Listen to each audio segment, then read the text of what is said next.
बताइए इसमें जीव आत्मा कैसे रह लेगी? नहीं रह पाएगी।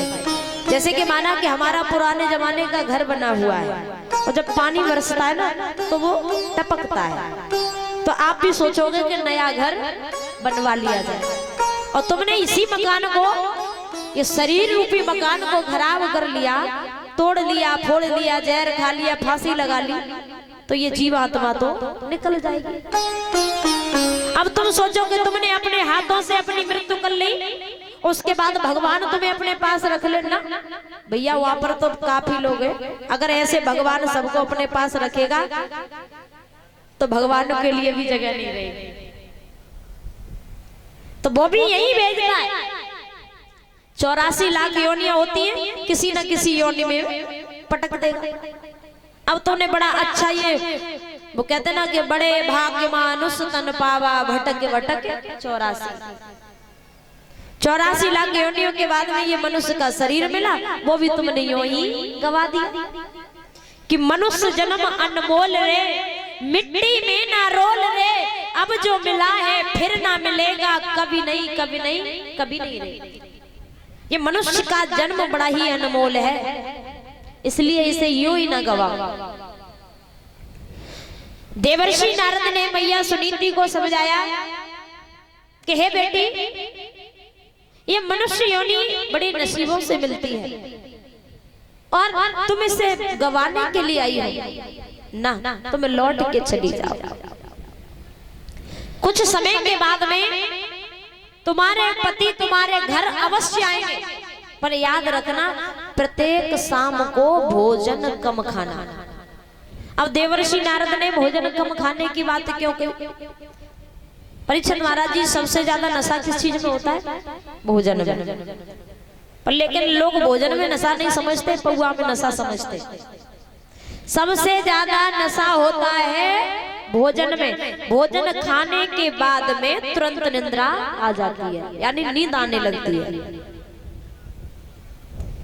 तो देवर्षि नारद ने इसीलिए मैया सुनीति से कहा कि प्रत्येक शाम को भोजन कम खाना है, क्योंकि तुम्हारे पति जब आए ऐसा ना हो कि तुम सो जाओ वो लौट जाए, इसलिए प्रत्येक शाम को भोजन कम खाना। देवर्षि नारद की बात मान करके मैया सुनीति लौट के अपने घर आई, परीक्षित महाराज जी।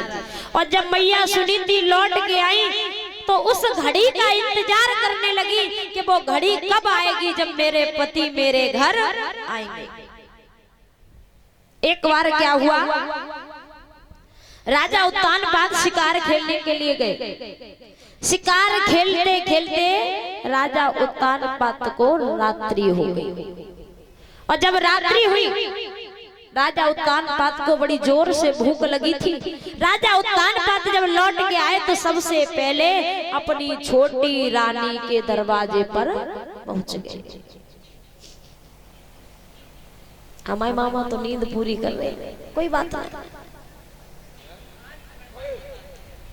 बोले आनंद कंद भगवान की।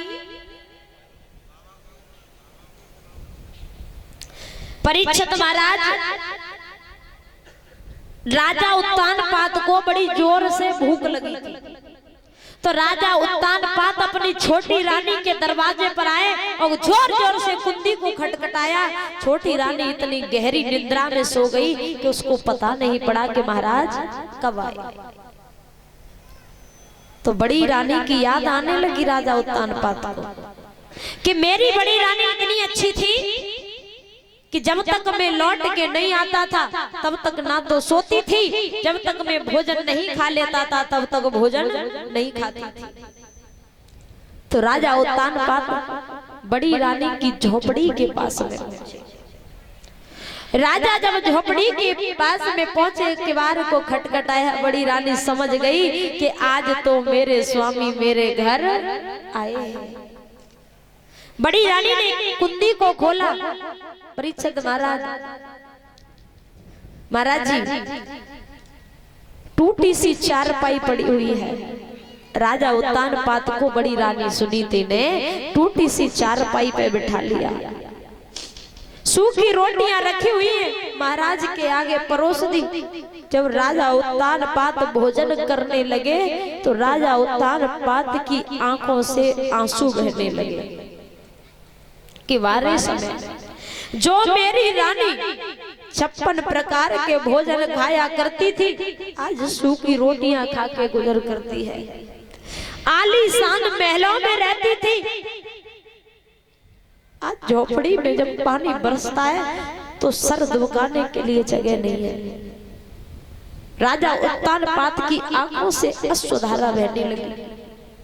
राजा उत्तान पात सूखी रोटियों को देख करके रोने लगे, आंखों से आंसू बहने लगे कि बारे समय जिसकी सेवा में हजारों दास दासियां रहते थे, आज वो रानी खुद नौकरानी की तरह छत पर खड़े होकर के काग बिडारती है।